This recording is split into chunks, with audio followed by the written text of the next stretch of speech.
Good afternoon, everybody. It's Dave Neal here with the Rush Hour podcast on this hump day, January 22nd, 2025.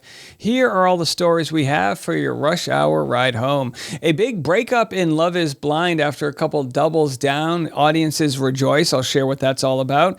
And some tea from Bachelor Grant, as Jesse Palmer said he had to nudge him to make a final decision. Yeah, it's like being in a candy shop. You got all these beautiful women. It's like, who wants to choose, right? I get it, Grant. And then a Blake Lively gag order. That's right. She went to the judge to try to get Justin Baldoni's lawyer to stop sharing all of this pesky evidence. I'll have that for you. And Megyn Kelly raging against Lauren Sanchez for what she wore to the inauguration, Jeff Bezos' lady. So we'll share that clip. And Trump wants an apology, demands an apology from the bishop who called it like it was. I'll share that. And a wild CNN moment where a person, I guess against the January 6th pardons, spoke with choice words and dropped an F-bomb live on air. I got all those stories and so much more coming up next on The Rush. And by the way, I know what you're thinking. My hair is getting a little too long. I look like a combination of Jay and Silent Bob put together. And and I know that's a weird reference, but is this Andy from Popcorn Planet? Is that who that is? Either way, I mean, when your hair gets to a certain length, you got to put a hat on. It just goes crazy out there. All right, before we get to the serious stories, let's dive into some light pop culture stuff. Danielle Fishel is thrilled for Girl Meets World co-star Sabrina Carpenter, says she deserves every good thing. Now listen, if you're from my generation, watching content in the early 90s, like Boy Meets World, Step by Step, all the good shows, Family Matters. I got to tell you, I did not know Sabrina Carpenter worked with Danielle Fishel. Danielle Fishel, Topanga Lawrence, my first crush. Every guy my age, it's our first crush. But I guess on the new version, she worked with her. So there it is. Different generations colliding. I had Topanga, so you have Sabrina Carpenter. And in other news, if you're looking for some content to binge, Netflix has it. Jamie Foxx and Cameron Diaz is back in action. Hits 46.8 million views in 3 days on Netflix. That's all I need to know. Say no more. What's a popular movie? It's probably got a trash Rotten Tomato score, and audience scores love it. And that's the world we live in. The audience does not line up with the critics, right? All right. Well, speaking of critics, Blake Lively very critical of Justin Baldoni. Right here. We'll jump right into it. Says, please shut Justin Baldoni's lawyer up. Now, I already covered 2 20-minute long videos on YouTube today if you want a deep dive into what's going on. But basically, she says that Justin Baldoni's lawyer is making false statements about the case and he wants the gag order. And I say this, if the statements are false, you'll get your day to prove it in court, right? I mean, it's hard to say that there were false statements when all he did was share the unedited evidence of the scene that went viral where Blake says, hey, that's proving my point. He was a creep. So regardless of whose side you're on, I think the important thing is that the truth gets out there because there's been a lot of shots fired. So roll the game tape, share it all. That's what I have to say. What will a judge say? Well, we will see. All right, so let's go to Love is Blind. Love is Blind. This was a huge story this past year. Love is Blind star Ashley announces split from Tyler and says, this was not a decision I made lightly. The duo tied the knot on season 7 of the Netflix hit, which aired in October of 2024. They faced a lot of backlash after the revelation that Tyler was not just a sperm donor to his 3 biological children, as he once claimed. So he claimed he was a sperm donor, and because people were like, hey, are you a deadbeat dad? He said, no, I was helping a friend out. He had a friend who was, I think, in a lesbian relationship, and they needed a guy. And he said, I'll donate to you. And then come to find out, they copped feelings and kind of dated. And then the kids actually knew him. He claims he lied about it because he didn't want to bring any attention to the children, regardless of where the truth is, because I've heard a million different stories. The audience is, we're trying to call him out. And now that Ashley has broken up with Tyler, the audience is saying, see, told you so. You should have listened to us. But I mean, imagine you fall in love with someone on TV and you got a bunch of strangers online trying to tell you you're doing the wrong thing. I mean, chances are you need to figure that out for yourself. And if there's ever any parents out there or friends of somebody making wrong choices, do your best to help protect. But at the same time, you got to kind of let people figure it out for themselves. themselves, or else they're going to kind of change by coercion, which is kind of a good way to explain the political world we live in right now. It's like, sadly, we're in the find out stage of a lot of what I believe to be violent rhetoric. We'll get into that on the second half of this episode. Guys, I try so hard to leave the political stuff for the end for those that don't have the stomach for it. But I do have the stomach for it. And I like to carbo load, and there's a lot to talk about. In this January 2025, there's a lot to talk about. I would be remiss if I didn't cover these heavy-hitting stories as much as I cover these stories about Topanga and Sabrina Carpenter, right? All right, so from Love is Blind to Bachelor. Let's dive into all of it. The show premieres next week, so they're going to be ramping up the pre-production. Jesse Palmer had to nudge Bachelor Grant to make a final pick. Said we had to get it going. It's kind of like when you got, I hate to use this example, but it's like if you're trying to get one of your stud horses to procreate. You gotta kind of get them in the right position and everything. That's Jesse Palmer. He's the guy trying to tell Bachelor Grant to shit or get off the pot. Come on, make a decision. I know you got 30 beautiful women here, but you got to pick a finalist. There's only enough budget for one Neil Lane ring. Jesse Palmer said this exclusively with Us Weekly. It's real. Pegging his partnership with Great Clips. I don't know if you could tell from watching that from my reaction, but I was surprised. That was something that I haven't encountered yet as a host in the last 4 years on any of the franchises. Normally, I think our leads have a little bit more clarity, a lot more clarity, heading into the final day. I really think that's how conflicted Grant really was. Well, I mean, to be fair, Zach Shallcross chose Katie, but he still hooked up in the fantasy suite with Gabby, so he couldn't have been that clear. If anyone was really clear, it looked like it was Matt James. He chooses Rachel Kirkconnell, but in the end, I guess he didn't choose her enough because she had to dump him because she didn't get that ring on that finger. So, yeah, we'll have to see who Grant chooses. You know what's interesting, though, is as we cover this, I actually interviewed Chad and Lizzie from Game of Roses podcast yesterday, and they're going to be on my podcast on Saturday. So we'll have that as your Bachelor Grant episode. And I got to tell you, I really trust Chad and Lizzie. They're really good at what they do. And they're telling me that the cast that they have there for Grant's season is going to be fantastic. They're saying it's a professional cast. And by that, I mean people who know how to play the game, drum up drama. So we'll have to see how it all goes. Again, Jesse Palmer finishes by saying they're phenomenal every year for whoever our lead is. Making that decision on the final day is always a very, very difficult decision. But I can appreciate some of why Grant was so conflicted. I'll just say that. But absolutely, without giving away too much, that was authentic and it's real and it's not an edit. All right, well, it looks like we might have a moment that Clayton Echard had where he said, I love you to 4 different women. We always thought it was 3, but spoiler, Clayton Echard said, I love you to 4 women. Who was the 4th? Who could it have been? And, don't blame him. He's in cult-like scenarios with high-pressure situations. And in the end, Clayton is a lover. A lover. Ooh, a lover. All right. So anyhow, enough on that. Let's go to this story. Yeah. Let's get away from reality TV and go to the reality world we live in. Here is Whitney Cummings calling out Lauren Sanchez for her outfit. Not because she's slut-shaming Lauren Sanchez, but because she just thinks white lace is ugly. Have a listen to this. Nope. We are not going to hate on this woman. Okay? She is a businesswoman, and her decisions have gotten her this far.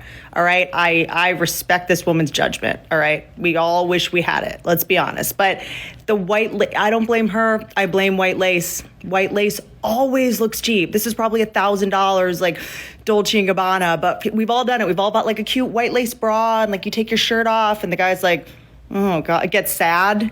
It always looks like you've been trafficked for some reason. It never fits. It's just not, I don't know, man. It looks cute in the mirror, then you get a photo. It's just no. I don't know. I mean, I think it looks fantastic. Like, I'm not going to pretend like it's an ugly outfit. And people will say, well, it wasn't classy. And it's like, why? Was she showing any more skin than anyone else there? I mean, maybe. Who the hell knows? But again, this is Amazon Premium, Amazon Prime, as they say. Whatever. I don't know. But I like Whitney Cummings as the new fashion police. I like it. So keep it up. Keep doing your thing. All right. Well, we're going to get into the bishop begging for mercy. Yes, this morning's clip. I'm going to share several. I'm going to share Trump demanding an apology and some more of that. But first, when we come back, we'll go back to Megyn Kelly and what she had to say about the fashion police. That story next. All right, finishing up Fashion Police. It's the queen of outrage, culture war issues, Megyn Kelly. Have a listen to her take on Lauren Sanchez. We went to the Starlight Ball, and it was like, I can't get over the social media of some of these people. Like, they talk about like it being your prom. I don't understand how you get to be, in your 40s or 50s and still like treat this like it is like a debutante ball. I understand taking fun snaps with your family, with your friends at the thing, or if you see like a public figure you like. But I'm sorry, this brings me to Lauren Sanchez again. She's going to be married to Jeff Bezos. She showed up at the swearing-in ceremony with her breasts hanging out. You may have noticed. And she was at this thing. I didn't see her while there, but she posts all over social media. I think she thinks she's American royalty. Look at this. Look at this. It's like the dress is spread out, exactly the right lighting. It's like she's sort of in amber glow. Like, what? Can I tell you?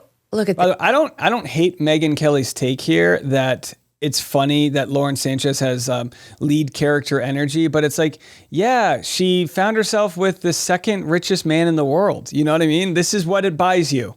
So rather than care about what she's wearing, I would love it if Megyn Kelly was more worried about taxing billionaires so that we don't have to pretend like the real problem is migrant workers and the real problem is being robbed by, those upper class folks that dodge taxes. The close-up with the hands covering the mouth, perfectly curated, like, with the big lips that are also fake. Everything about this woman is just fake.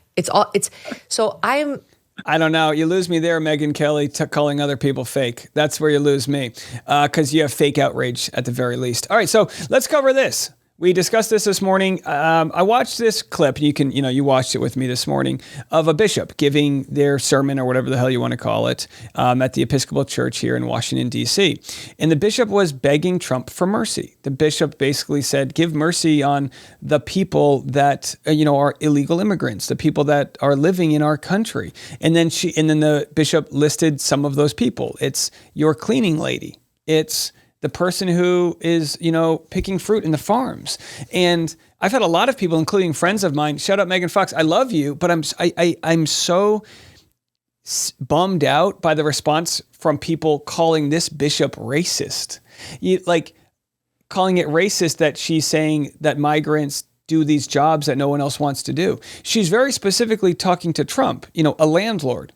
President Trump is a landlord, right? He employs people and a lot of people that are migrants, right, on short-term visa to work on his properties in different faculty. So he knows how the system works. So she's using first-in-hand sort of like evidence to him to say, have some compassion for them. And I think about this because I've been in situations where I've been at the office abroad where I'm trying to get a visa and I know I can't go back. I had an issue where I was like kind of stuck in between countries while I was traveling. And I was just like a young kid, 19 years old, white guy that was able to like walk through the streets perfectly fine. But there was people crying next to me that were denied their visa, that were hugging their mothers or their children. And these are people that don't know when they'll see their family again. For fuck's sake, people. For fuck's sake. For a bishop to be pleading with the most powerful man in the world. The bishop has his undivided attention for a few minutes to be pleading for humanity. I've said this before and I'll say it again. If Jesus Christ came back into our country right now, you'd chase him the fuck out. Trump wants an apology. The so-called bishop who spoke at the National Prayer Service on Tuesday morning was a radical left hardline Trump hater. She brought her church into the world of politics in a very ungracious way. And by the way, the people that claim don't bring church into politics, it's always fine when you want to bring the Bible into the classroom when it suits your needs. But the moment that somebody like this bishop makes a plea for humanity, for grace, for understanding, that the issue is so much more complicated than the deportation ticker. God damn, what world have we become? She was nasty in tone and not compelling or smart. She failed to mention the large number of illegal migrants that came into our country and killed people. Many were deposited from jails and mental institutions.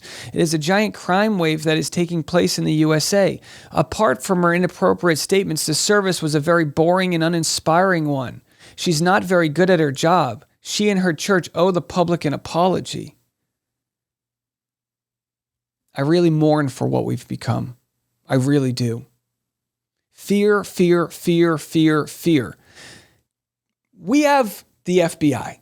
We have the CIA. We have these federal programs that are pretty good at what they do, right?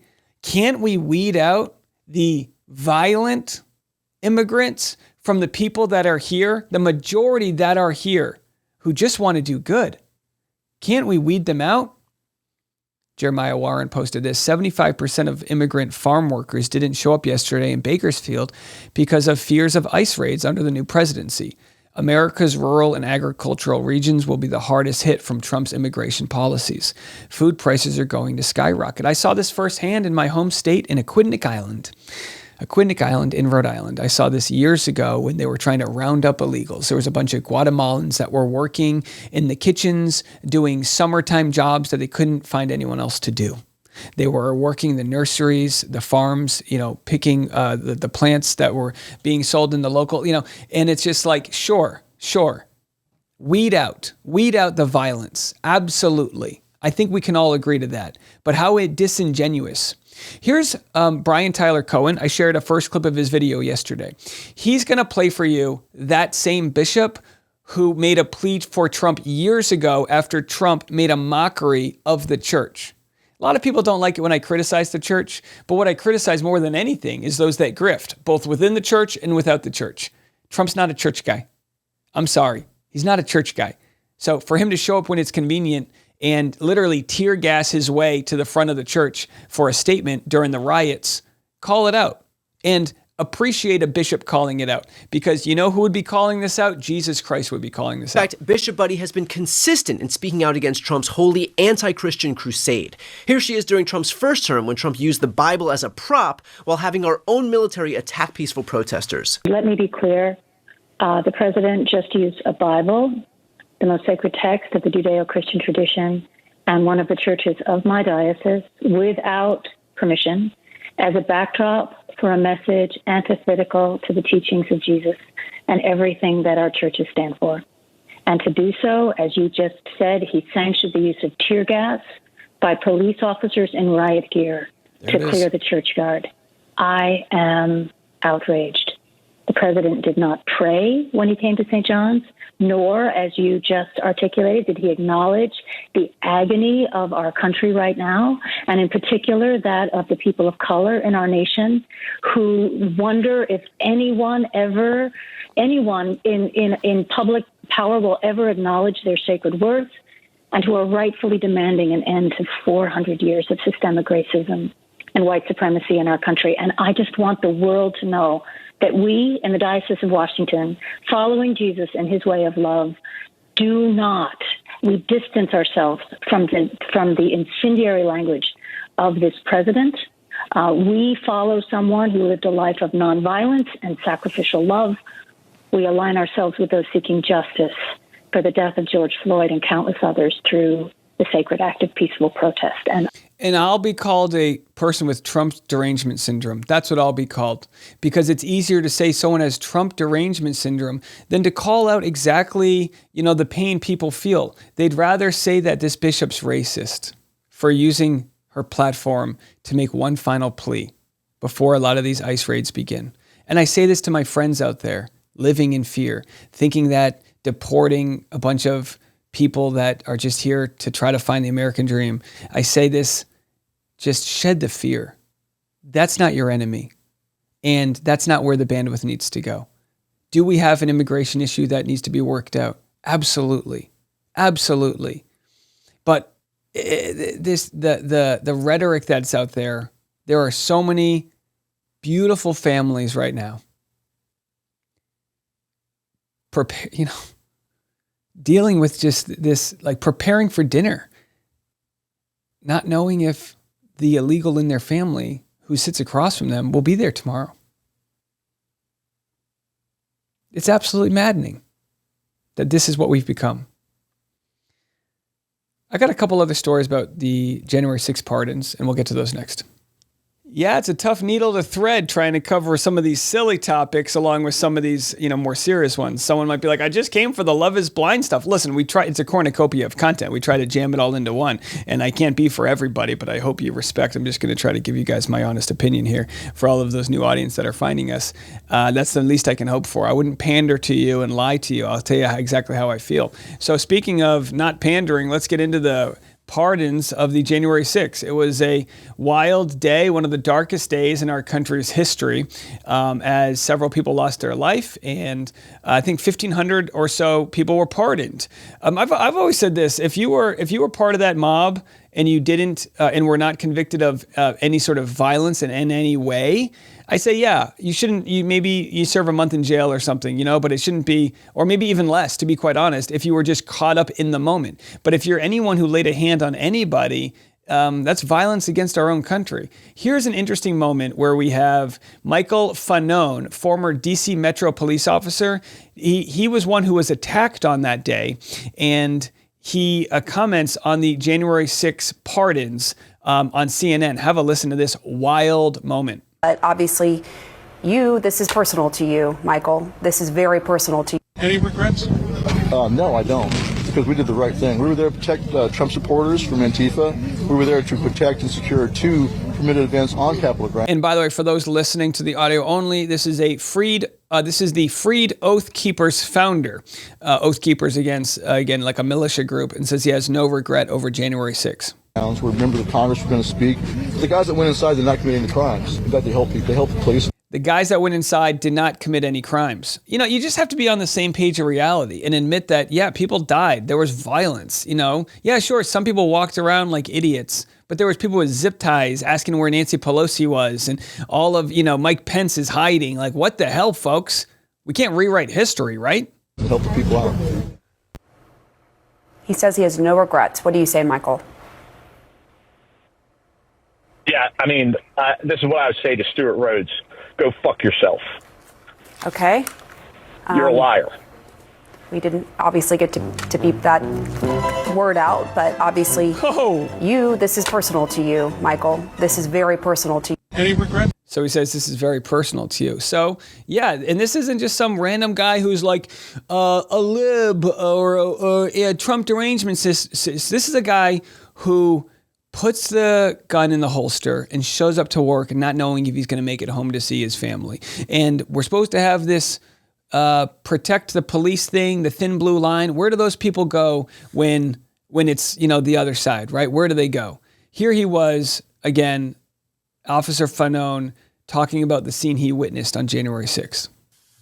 During the assault, I thought about using my firearm on my attackers, but I knew that if I did, I would be quickly overwhelmed.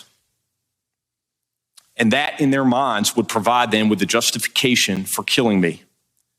So I had instead decided to appeal to any humanity they might have. I said as loud as I could manage, I've got kids. Thankfully, some in the crowd stepped in and assisted me.